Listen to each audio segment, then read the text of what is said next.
If you offer kids broccoli or a chocolate bar, which do you think they'd pick? A study showed 4 out of 5 picked the chocolate. OK, but how proud are the parents of the kids that chose the broccoli right now? But what if you put an Elmo sticker on the broccoli? When an Elmo sticker was placed on the broccoli, it was half and half. 50% chose the broccoli. It works in schools, too.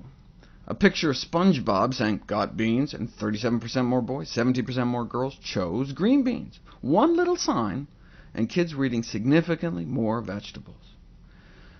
We saw how we should cut up, or ideally cut out, cookies to minimize consumption. How should we cut up vegetables to maximize consumption? Which do you think 9 to 12-year-olds ate more of, whole slices, sticks, or stars?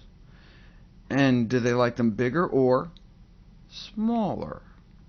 The results were strikingly clear. Turns out shape was very influential. Children clearly preferred having their vegetables cut. Stars were liked the most. What about slices versus sticks? No difference. And size only mattered for the whole chunk, where the ordinary size was preferred to the miniature versions. If they're still not biting, you can apply the same trick I used to get our dog to eat stuff she doesn't like. Dip it in peanut butter. Pairing vegetables with peanut butter may successfully increase intake even in vegetable-resistant children. Offering a salad dressing dip may help as well. Then there's always the hidden vegetable strategy. In the present study, broccoli, cauliflower, tomato, squash, and zucchini were covertly added to familiar entrees, so the appearance, flavor, and texture of the original recipes were maintained, like pureeing vegetables into a pasta sauce, and families weren't the wiser.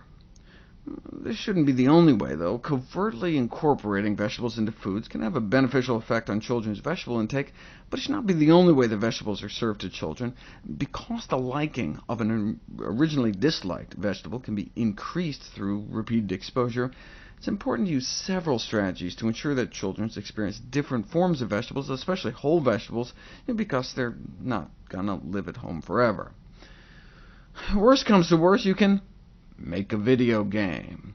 A public-private partnership, the Quest to Lava Mountain, where you can apparently harvest kale and gain knowledge about the health benefits of eating healthy foods, such as fruits, vegetables, and whole grain foods, and the detrimental effects of eating junk.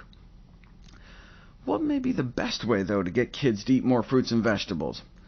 This study looked at all sorts of parenting styles. Should you pressure them? Should you lay off?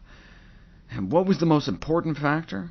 The results indicated that the most important predictor of children's fruit consumption was, wait for it, the parents' consumption, and pretty much the same with vegetables. If we want our kids to eat healthy, we have to model healthy behavior. The researchers conclude that in order to try to increase children's fruit and vegetable consumption, parents should be guided to improve their own darn diet first.